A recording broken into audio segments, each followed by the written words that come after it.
What's going on, everybody? It's your boy JRich, back for another episode of Across the Pod with my main man, Tom. We're back, baby. We're back and very, very unprepared. At least I am a little bit unprepared. Of course, we know the fixtures, we know the players, we know the teams, but let's get right into it. We're not going to waste any time today, and we're going to give the people what they want. Game Week 4 Wildcard team. I'm pulled up the defense. Tom, where do you want to kick us off with? Yeah, I think it's actually quite a good time. I know a lot of people plan to wildcard later in the season, but with so many chips to play, I actually think it's not a bad opportunity to take advantage of the information we have at the minute. And starting with the defense, I think the three easy picks for me on wildcard 4. Well, I mean, it's a debate, but there's only 3 players which have got DEFCON points in all 3 games, and it's Senesi from Bournemouth. You can see how many people have transferred him in. Lacroix for Palace, so I think he's definitely in with a shout. Not many people transferring him in, but got the DEFCON points in all 3 games. And then the third was... Who was the third? Tarkowski, of course. It's probably Tarkowski, right? Big Tarkowski. So, I mean, they're all in with the shout of being in the wildcard team. The other player that I just definitely can't ignore is Muñoz. Because I think with Sarr being out, he might even play right wing. And even if he doesn't play right wing, he's still playing at basically right mid in a defence which didn't lose Guehi to Liverpool, have looked really, really good, playing 5 at the back. I think his expected goal involvement's been fantastic. Sunderland at home.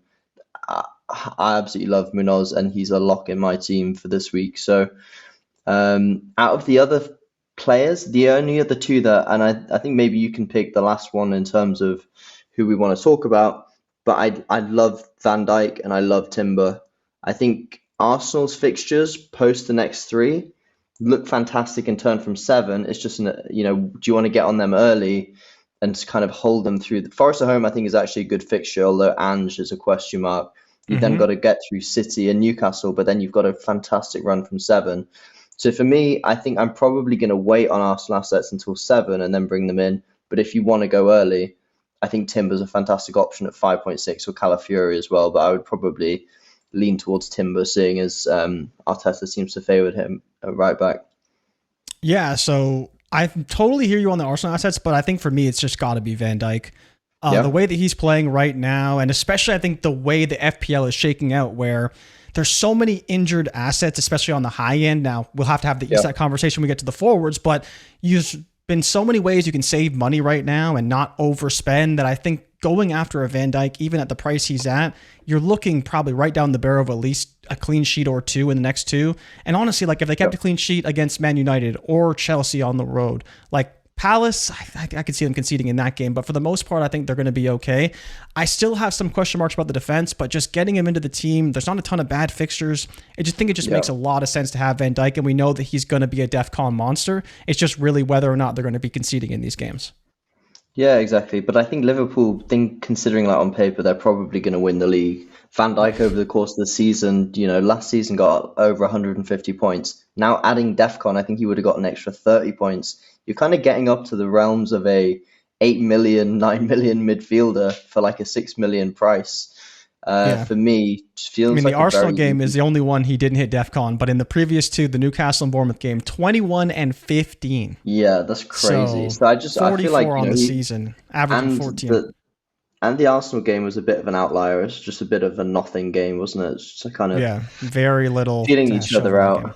Yeah, exactly. So I just think Van Dijk is a set and forget for the season. If you're going to pick him at 6 million, I think great value.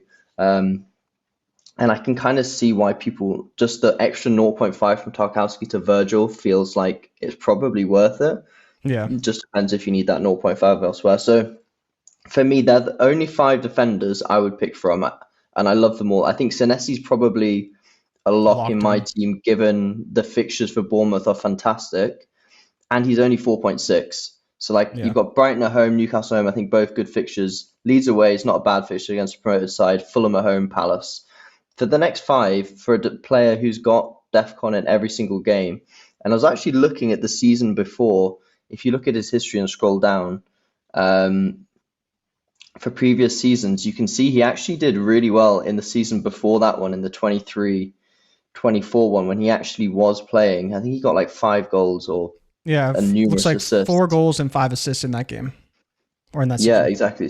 So it's like absolutely crazy. And if he can get that output as well as getting DEFCON every game and the odd clean sheet, I mean, for a 4.6 million player, that's absolutely insane value. So for me, I think I can understand why he's one of the most transferred in players this week. So love Senesi. He's definitely a lock. I think Muñoz for the attacking potential.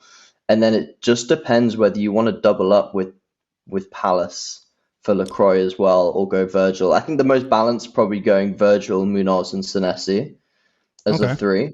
If you Do want you to play think three at that the back, so if you had to pick, yeah, I was going to say, because if you had to pick one to get rid of, Muñoz or Lacroix, who would it be? Because you could easily fit in a 4 mil defender. We may have to do that when we ultimately build out the team.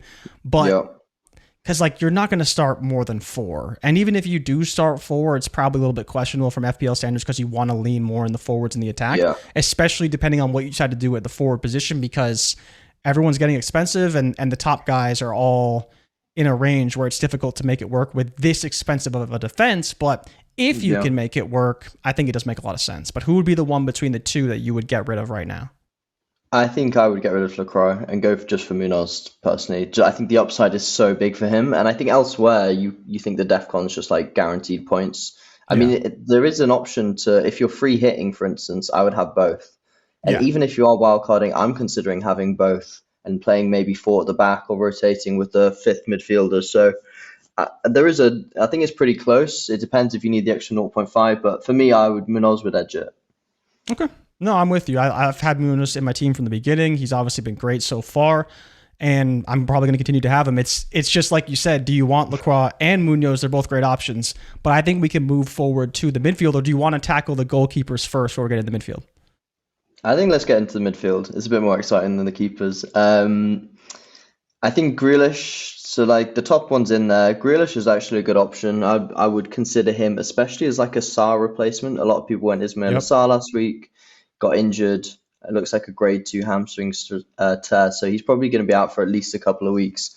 I think Semenyo is locked in my team. Absolutely love Semenyo.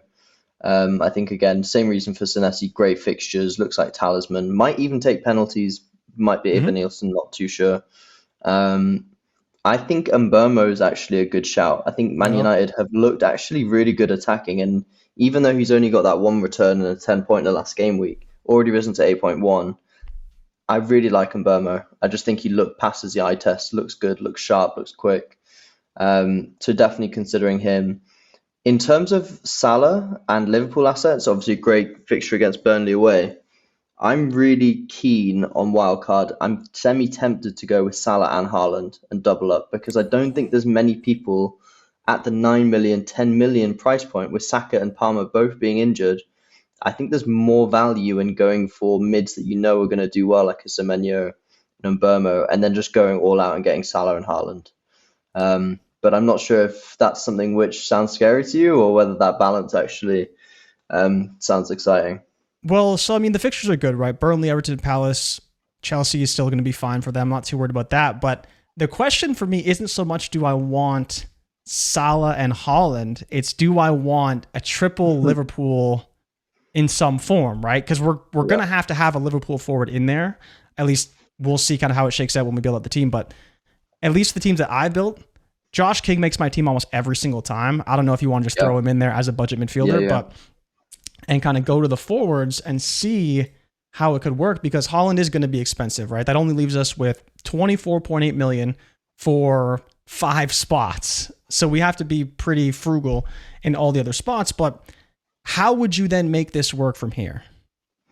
Yeah, well, I think out of the 5 defenders, you can already drop 2, but we can come to that at the end when we're trying to balance out the money.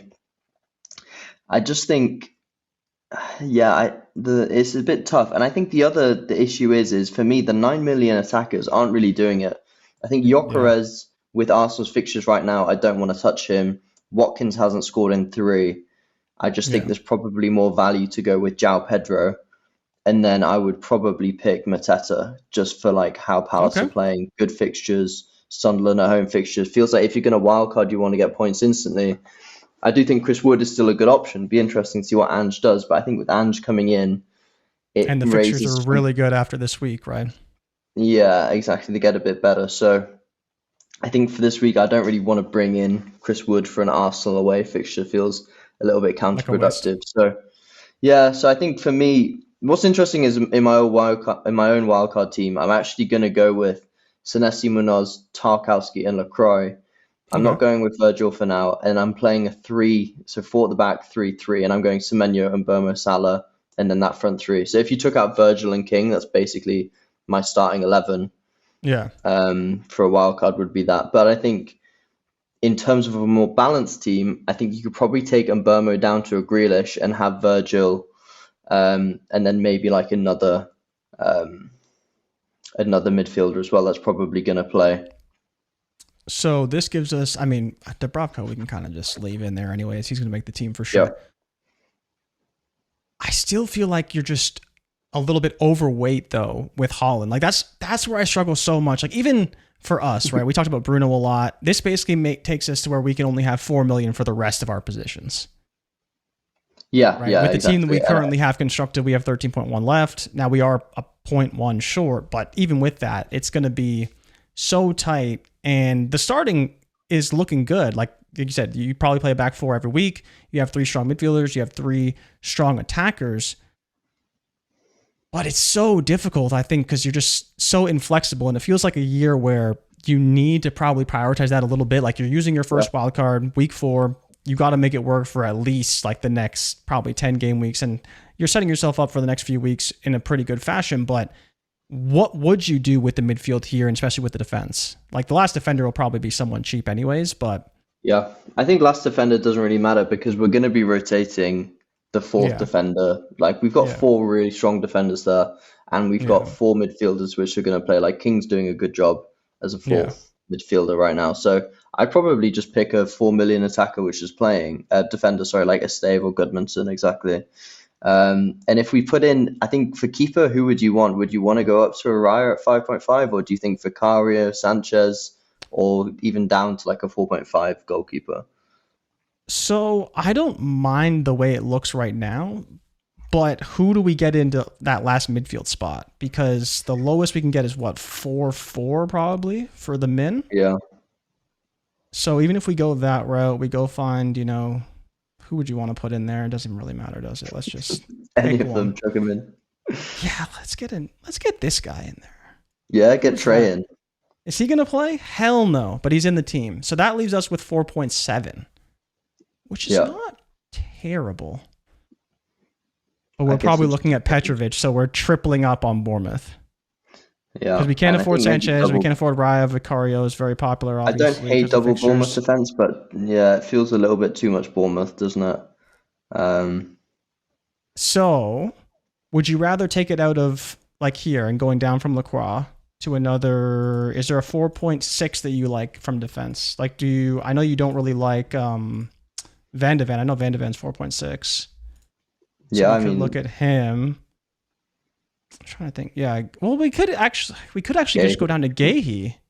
Yeah, that's true. And then at that point, we could afford You could get like a Vicario or Sánchez, yeah. But do you think it makes sense to only have Vicario? Like, would you rather be more in on Spurs? Yeah, the thing is with Vicario, I actually quite like the way Thomas Frank's playing, and they've looked pretty good so far. So I don't hate it, but you're right in saying, is it just better to have Van de Ven as the 4.5 and then having a Sánchez? Is that better than Guehi and Vicario potentially? I just think that way you're not all in on Palace for your actual defenders, but then have a different goalkeeper. Like, at least the way I built my teams a lot of times, I do try to have a goalkeeper and a defender, because if I'm having a goalkeeper to score points theoretically, unless you're just putting in a 4 mil guy and just praying with whatever he gets, like that's where having Van de Ven, yes, you have the downside of they concede and you lose the double clean sheet, but if they do keep the clean sheet, which they've done, I believe, 2 or 3 game weeks so far, and they have great fixtures moving forward, the only real question is, like, is there another player? Would you rather pay up for a Porro, who's going to be very highly owned, rather than having even a Muñoz, because you're then just going kind of all in on that I think Tottenham defense? I think if I was doing it with this kind of balance here, I think I'd be semi-tempted just to take Van de Ven down to another 4.0 playing defender, Yeah. and having Tarkowski up to Virgil van Dijk feels a little bit better because your back three are always going to play then. Like if you just put in whoever it is, you can put in Tarkowski up to Virgil. Shit. Just put Stev in there. And then you want Tarkowski up to Virgil. I think that's probably. I mean, it depends because I think we've kind of outlined the best players in each position. But for me, then you've got Muñoz, Senesi, Virgil starting every single game. The issue then is you're probably playing either King or a 4.0 defender alongside the rest of the team. Yeah. So, and again, I don't hate King though. I'm gonna be playing King this week. Yeah, and I think he's like two great fixtures coming up. So. Yeah. Really unlucky not to score. Yeah. You get on the in retrospect should have been a goal. So, and I think he's playing really well. So, I don't hate it either. Yeah, that's where for me it's like I struggle so much because, like you kind of said, you do have three strong attackers. You like Mateta a lot. Is there a budget striker? Do you think you could go after that? Can maybe free up some money elsewhere because we don't have Anderson, we don't have Reinders, who are kind of the two mainstays there. Yep. Sarr was another one who was pretty good. We really like Dango as well. He's another guy that has a lot of DEFCON potential and isn't too expensive. But it's this Haaland Salah thing that's so difficult to make work. But you think it's worth it? I'm kind of tempted to say it's not worth it. Yeah. I think there's value in it right now when there's no Saka, Palmer, Gyökeres, Watkins on. But how do you get out of it though? Once they come back, I don't think you have to. But the issue is because the reason I want to go Salah is I want some of the Liverpool attack, and I don't want to play the Isak Ekitike roulette that's probably gonna come. I don't think Isaac's going to start for 2-3 weeks. All we've talked about is how Salah does nothing every game until the 90th minute, and so it's like you look at his XG. Against the Newcastle game, it's 0. Now, he did have 0.26 against Bournemouth, and then he had 0.05 against Arsenal, which that game, there wasn't a lot of attacking threat there. He's just done so little, and he's sitting on a 0.0 or a 0.7 goal involvement total for the entire season. And he's already got 2 returns. We've been saying it, but I flipped my view on Salah now. I want Salah in my team because there's no value anywhere else. And he's going to play 90 for Liverpool. He's on penalties. He'll definitely get a dodgy penalty. Playing Burnley away. I think Gakpo is also a really good option. I think I'd probably rather. You think so? Well, loads of people are loving him. And I think he will definitely play. I think he starts left wing. I don't think Ekitike plays on the left. I don't think Isak will. I think those two will rotate for the front spot. And so you think that Ekitike is going to be the rotational striker? I think he's the rotational striker. Don't say that, Tom. I've banked my whole season on this kid. I think he's going to be great, and I think he'll continue to play and start until Isak is fully fit and they switch it around. I mean, I'm not a Liverpool fan, so I don't know what's actually going to happen. But I know that I think Slot likes Gakpo in that slot. He has been very good, but I think the problem is with your assessment isn't so much whether Gakpo should play, because arguably their best attack has been Gakpo and Ekitike working off of each other, right? They both have plenty of goals and assists feeding off each other. But how does Isak fit into that? Because they have been so strong working together, 1-2s, setting each other up. It'll be interesting to see how it works. And that's the problem for us in FPL is one of those 4 guys isn't going to play at all. Maybe we can just get Wirtz not to play anymore. He hasn't been any good anyways. Do you think that he's a player you should be targeting right now? Because no one talks about him. He's just been putting up stinkers week after week after week. Yeah. But now they have a good run of fixtures. Do you think maybe he could be the hidden gem on the Liverpool attack right now? He could be a bit of a differential. I think he's going to play every game. So probably. He could be, but I think the issues we had with him at the start of the season still stand, and he's done nothing to prove those wrong. The physicality, getting into the games, getting goals, assists. It's just going to be a little bit tougher for him, and it looks like he hasn't had that extra yard of time that you get in the Bundesliga. So I think he'll come good for Liverpool. I just think it's not going to be as prolific as everyone kind of expected. I mean, what's that, 3 points for an 8.4 million midfielder? It's not really what you want, and I'd much rather spend that on Semenyo or Mbeumo, who look like they're scoring goals and playing well. So yeah, I'm totally with you in complete agreement. It's that Salah factor, man. I want to have him in the team, but let me just cook up something really quickly because we have to have a team where they're both not in it. Like we just have to have that team. So if I'm going to be doing this, well, even if we go crazy, what if we don't go Ekitike? What if we go with Isak and put him in the team? Right. Obviously, we'll have to adjust this just because of that. But by removing Haaland, you get rid of him. You can then get Mbeumo. I guess you could just put Mbeumo in there with King. You keep King. I mean, come on. This is looking solid, Tom. You can have King, yeah. I mean, that looks solid. I like it. If Isak was definitely going to play and start, I actually think that looks a lot more exciting. But if you're wildcarding, that's the bet you kind of have to make, right? Because to then, again, unless you have Palmer, which for now it works, depending on how price changes go, it may not. But that's kind of the bet you have to make if you're wildcarding. And I can't help but think this is a significantly stronger team. Yep. And you don't have to start King every week, but he's your first off your bench probably. Yeah. And you have a very balanced team. And even if you wanted to move Mateta to someone else, you do have a bit of room. Like if you actually had a clean 100, you could go all the way to Wood, right? Because Wood is still 7-7, right? I mean, this is only because this team is literally the 0.1 short. But if you had 100 mil, this could be your team. Yeah, exactly. I do quite like it. And you could even go Ekitike if you think he's going to start and just save the money for Isak when he starts to start and just switch the two, which I think isn't actually a bad idea. Just keep the money in the bank. The only issue is you've kind of taken out the player who scored 5 goals for Norway and looks like he's just going to continue scoring. I think he's got more than a goal or an assist in every game against Man United and at home. I back Haaland to score again. So for me, I'm going to go with both, but I understand the balance. But at least we've kind of covered the players in every position that you should be considering for your wildcard. Yeah, I think it's just whether you want to go all in on the two biggest assets in FPL, which I don't think is a bad strategy, but I wanted to at least show like the kind of team that you could build if you did go a different route. And obviously it goes the inverse. You put Haaland in, you take Salah out, and you just kind of refigure the money and the positions. But I do think we built a good team. And I'm excited to see your team in a couple days because you are on your wild card. I am holding off.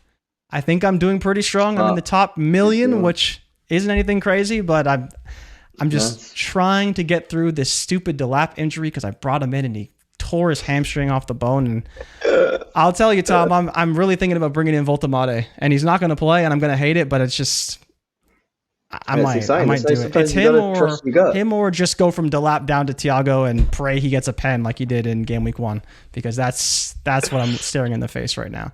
But is there any final notes you have for the people on the way out? I am excited that FPL is back. I'm excited the EPL is back. International break is over. But my team, man, it's been stressing me out. So I am very happy to have had this mental break. But it seems like that break is just about over. Yeah, it's over. No final thoughts. I think, we kind of picked it easy. Pick players are going to play 90. In the defense, we like Senesi, Muñoz, Tarkowski, Virgil, Lacroix. That's an easy pick. Just pick 3 from those and you're going to have a great season. For the midfield, I think Semenyo, Mbeumo, and then up front is kind of like pick the balance. I'm saying go Salah and Haaland. I would on wildcard, but again, there's balance elsewhere. So I'm kind of excited for this international break to be over and getting some Premier League back in our lives. Yeah, absolutely. It's whether you not want to spend up for the forwards, I think, and how much do you want to allocate to that position is going to ultimately determine what you do for the rest of your team. But I appreciate you jumping on the pod with me, Tom. So excited that FPL is back for Game Week 4. Good luck to everybody if you are on wildcard this week. I know a lot of people who are wildcarding. But thank you so much for watching. Like and subscribe for all future content, and we'll see you guys next week. We're out. Peace.